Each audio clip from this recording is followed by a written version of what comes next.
Sorry. What an incredible production, right? Incredible orchestra. And happy Pride, my God.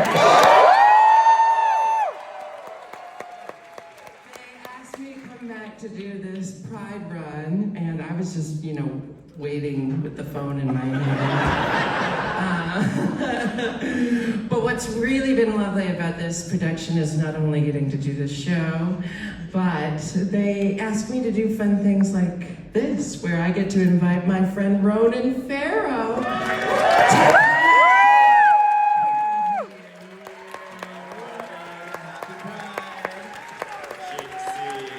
I didn't have to build up the anticipation because they advertised that you were going to be here. So. Jinx likes to keep an investigative reporter in her dressing room just to freak out her colleagues. It's true, he was in my dressing room all night. The stories. People kept coming in and going, oh. Me with my notepad. Serious. It's in my writer. She's got Maggie Haberman next week. Okay. We only have so much time, and we've got such a lovely little We're doing a show for you. Now listen, Ronan and I, we were eating empanadas, playing video games, and I turned, serious, this is true. Typical Saturday for us, And I turned to him, and I said, do you sing? And he's like, yeah. And then he played me some music, and I said, you want to sing live? And who could resist this peer pressure? Come on, for Jinx, right? But we had to find the right song, right? For the two of us, so we found one. We wanted to go gay, very gay. So we went very gay, but we also went old school. This is historically gay, this song. Old and gay, like some of us on this stage. And it is rife with double entendre. Give me the double stuff. And wordplay, yes, let's do it. Let's do it. Take it away, Rob. Thank you. Add words poetic, I'm so pathetic that I always have felt it best. Instead of getting them off my chest, to let them rest unexpressed. I hate parading my serenading, as I'll probably miss the bar. But if this ditty is not so pretty, at least it'll tell you how great you are. You're the top. You're the Colosseum. You're the top. You're the Louvre Museum. You're a melody from a symphony by Strauss. You're a Bendel by the Shakespeare sonnet. You're Mickey Mouse. You're the Nile. You're the Tower of Pisa. You're the smile on the Mona Lisa. I'm a worthless check, a total wreck, a flop. But if baby I'm the bottom, you're the top.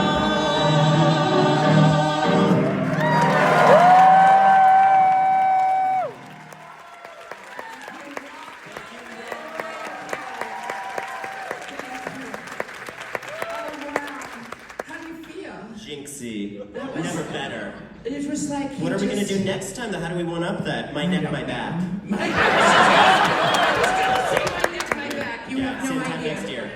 We're on. Okay. Well, my work is over now. It's all you now, Ronan. Jinx, who is Jinx Monsoon? This is my day job. This is what I get paid to do. Who are you?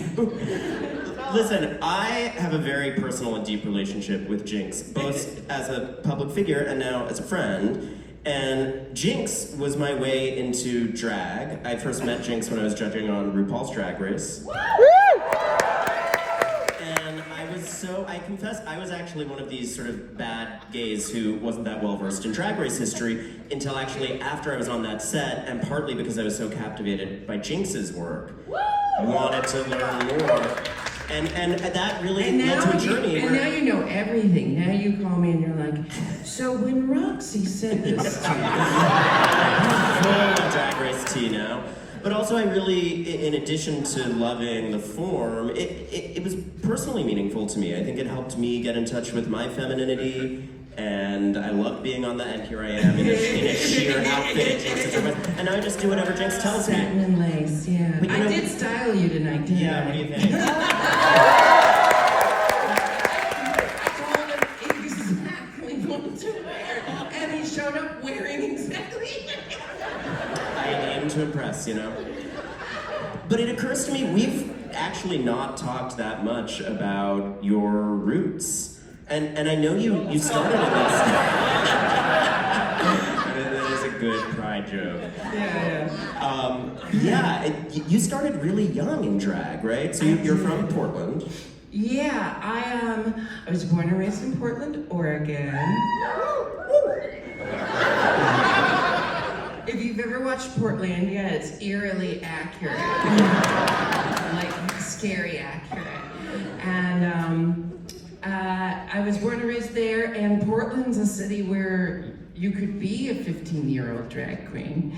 You know, I had to lie about my age. I had to say I was 18. You were a drag prodigy.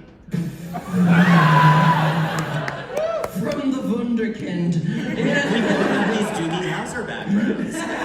So you were actually, paint a picture for me, you were on stage, 15 years old, No, lying not on on stage. stage, really. Well, I mean, I was on stage at the drag clubs, and if you were 18, you could perform on stage, but you couldn't step down off the stage into where they served alcohol. So I'm 15, pretending to be 18.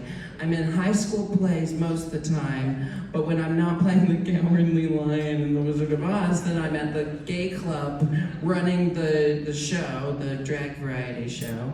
And then my after-school job, the way I made money as a teenager, when when your parents are like, you get your own money and you want things like that. It's spot on my mom, by the way. But they never expect drag, do they?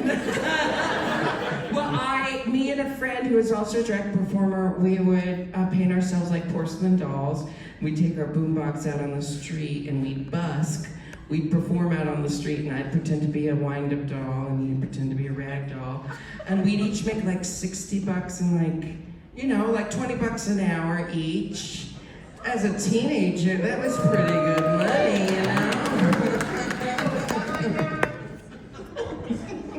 Completely unrelated. Release the tapes. You're just shouting We wanna catchphrases into the ether, yes. Anyway. It's a pretty amazing journey, and I know you had those dual roots, right? You were doing music theater from the beginning, and it's funny because part of my experience watching you as a performer was always I would have these conversations with loved ones like, I want to live in a world where Jinx Monsoon can just be a Broadway star outside of any of these categories, outside of being a drag queen. And you did it. I wanted to live in that world too. For all the terrible things going wrong in the world and the culture, that is a really beautiful thing that has changed in the last few years, and that frankly, you and a vanguard of trailblazing queens like you have ushered in. And that's such a short period of time where I just thought, well, no matter how talented you are, if you're in that pigeonhole, you're in that pigeonhole, and now you're disproving that. It has been a relatively short amount of time, because between season 5 and like today, season 5 happened and I wanted all of this immediately. I was like, give it to me, I'm ready. I wasn't ready. And then All-Star 7 happens, and by then I had like accepted, I had learned, don't try to put the cart before the horse. Don't try, and because you know what happens if you set a goal and you become so hyper fixated on that goal, because listen, I've had this goal my whole life, but you can't miss out on all of the things along the way that lead you to that goal. And when I started creating the holiday tour with Bend the Creme, and this year we'll be on our 7th year writing a brand new show every year, and it reminded me why I loved drag and why I loved performing.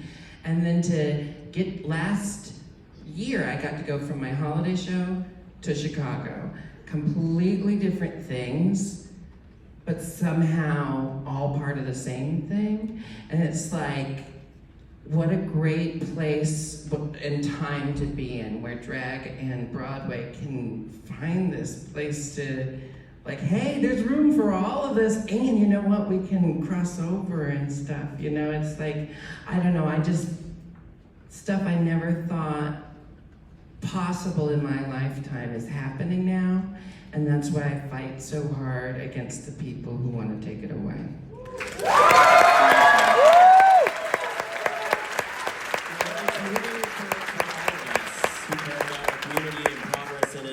We just care about good performers being out there and giving us their gift. I was very moved the first time I saw Jinkx in Chicago, so much that I'm back now. So what is your advice to young queer people who want to do something and feel constrained in some way by being marginalized or being pigeonholed? I can repeat something that Dela says a lot. Bendel Krim was saying this last year in our pre-show talkbacks, our pre-show Q&As, and she said the things that she thinks a lot about who she was as a kid and who she is today, and how that's the same person. Like the same person who felt like they had to hide everything about themselves, who was conditioned by whomever to hide all of that. Everything she was taught to hide is now her superpowers.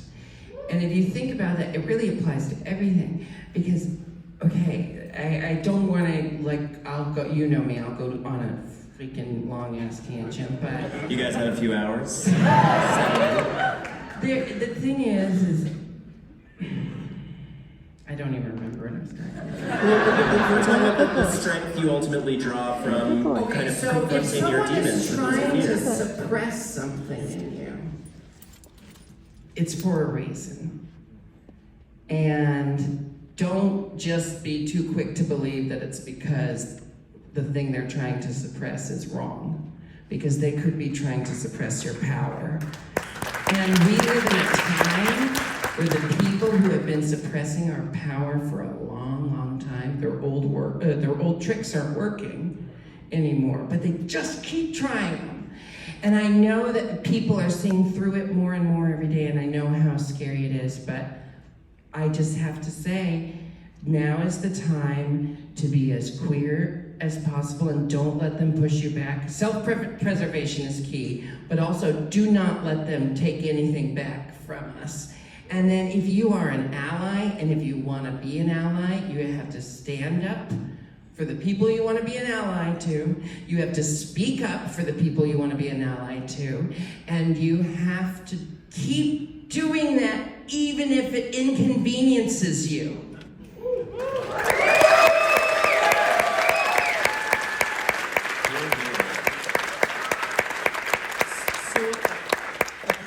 Principle in your own life story. I've found that that's been very true in my life, that often the things that I fear most, the most painful parts of my personal history, the deepest traumas... Did something happen? This is constant with us. I can't let a moment go by. Okay. You know, my totally normal, stable childhood. Have him show you the birthmark behind his ear. Anyway. My 666 birthday every time I wake this up. If you don't get that joke, shame on you. I have found that confronting those things and running towards rather than away from that pain often winds up in the long haul being my greatest source of power. What is the equivalent experience for you? Have you found that, and what experiences or what traits have you had to confront with some difficulty to get to the place you are at in terms of self-knowledge? Well, Ronan, I mean, I have spent a lot of time thinking about this, and I'm a couple years older than you, but I'll tell you, you get to a certain point in life, and you're worn out, and the old tricks again, the things you used to rely on when you were young and agile and limber. No, you can't get by on party down, tricks Jinx. for the rest You're of a your young life. woman. Sorry. You can't get by on party tricks for your whole life, and then you gotta sooner or later find out what's sustainable. And usually, to get to where you're gonna be sustainable, where you can be, like, how do I get myself to the place where I can be the person I wanna be every single day? Or as best you can try. For me, it was cutting out alcohol. It was having hard conversations with a lot of people. But now, 5 years later since quitting drinking, best decision I've made for myself. That doesn't mean that everyone who drinks should quit drinking. It means if you know who you want to be, and you identify something that's standing in the way of it, then it's on you to figure out what you're gonna do about that.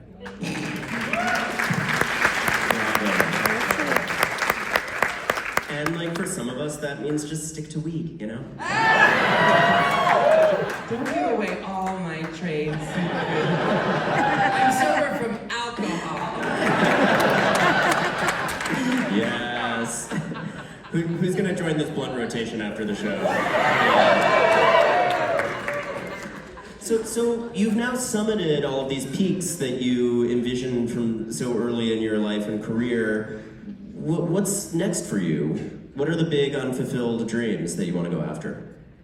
I hope this doesn't sound like a cop-out, but I'm so happy where I am, and I do feel like I've worked my whole life to get here. So why would I be looking at what's next so soon? This is only, no offense to the question, because of course it's a question we're conditioned to ask people, you know? And sometimes it's fun to just enjoy where you're at and not worry about what's next, but be open-minded. Like, of course I want to originate a role, right? Like, of course, and like I really love, I wouldn't say the classics because there's a lot of bad classics, but there's some shows that I'm just really passionate about. Chicago's one, Little Shop's one. I've got to do these shows. There's more on my list, and like Sweet Charity Mame, Cabaret, I hope. So many roles become instantly more interesting with you in them. I really feel that. This is called manifesting. I know Cabaret's on Broadway right now. I saw it and I loved it, and you know what? Once again, thanks to this production, I got to meet one of my favorite people, Phoebe Newirth, and she's fantastic in the show. So anyway, it's a very important. I loved it. I loved it. Well, they're blinking the lights at us, so I think we get one more. Circling back to the Cole Porter song. Make it the best one. Make it the best question. Well, he did just sing a song about being verse. Yeah, well. So Jinx, Jinx, any comment? I'm Any barely comment? verse, and you're what? A virgin. Yeah. Saving myself. My boyfriend of 2 years is here in the audience somewhere. He's very patient. Jinx, thank you so much for having me. The company is so amazing. Aren't they? Rob got the heck out of here, but he was amazing. And you're I brilliant should in the be here. show. You're brilliant in the show. You're brilliant in Little Shop, and I really believe in you. Thank you, my friend. Thanks for watching.